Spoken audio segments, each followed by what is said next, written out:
Hello friends, today we are going to continue our nervous system and going to study the anatomy of medulla oblongata. But before starting it, I want to request you that please, if you are new to the channel, please subscribe it and press the bell icon so that you can get notified whenever the new videos are getting uploaded.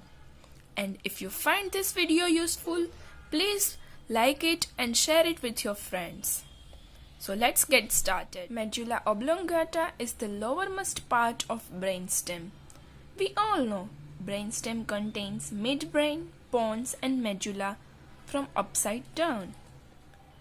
It is the continuation of spinal cord from below, and it will continue above with pons. The shape of medulla oblongata is like any truncated cone. Friends, do you remember any other structure resembling this truncated cone? Yes, bulb. Hence, the word bulb is also used sometimes with medulla oblongata. We will hear sometimes the name bulbar paralysis. So, when there is damage to the nucleus present in the medulla oblongata, it will lead to the bulbar paralysis. The size of medulla oblongata is 3 cm in length and 2 cm in breadth. It has 3 vital centers. They are respiratory center, cardiac center and the vasomotor center. Now, what are the cranial nerves attached to the medulla oblongata? They are 9th, 10th, 11th and 12th cranial nerves. Now, we are going to study the external features of medulla oblongata. So here we are looking at the anterior view of medulla oblongata. The medianmost part is the anterior median fissure. Just lateral to the anterior median fissure is the presence of an elevation named pyramid. This elevation is due to the presence of the descending tract named corticospinal tract. Now, the 75% of corticospinal tract will decussate in the lower part of the medulla, and the remaining 25% will decussate in the spinal cord.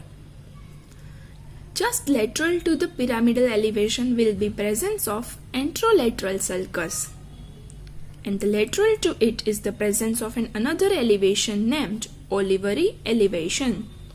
It is due to the presence of inferior olivary nucleus.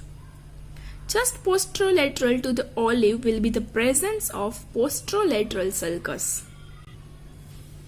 Cranial nerve number 9, 10 and 11, they are related to posterolateral sulcus, whereas the cranial nerve number 12, that is hypoglossal nerve, is related to anterolateral sulcus. Now let's look at the posterior view of the medulla oblongata. The medianmost part is the posterior median fissure, which is present in the lower half of the medulla oblongata. In its upper half, it gets opened to form the floor of fourth ventricle. Thus, the infralateral part of the floor of fourth ventricle is formed by the posterior part of the medulla oblongata. Just lateral to the posterior median sulcus is the presence of an elevation named gracile tubercle, where the presence of nucleus gracilis is there.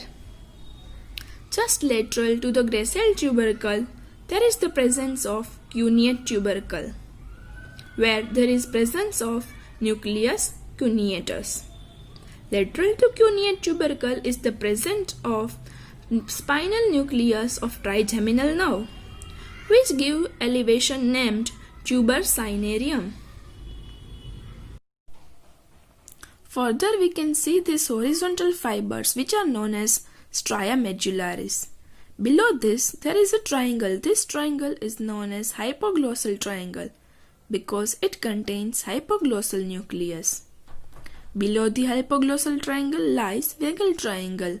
It contains dorsal nucleus of vagus nerve. Laterally, this area is known as vestibular area. Here there is a downward extension of vestibular nucleus which is more present within the pons. Friends, this is all about the external features of medulla oblongata. If you find this helpful, please like it and share it with your friends.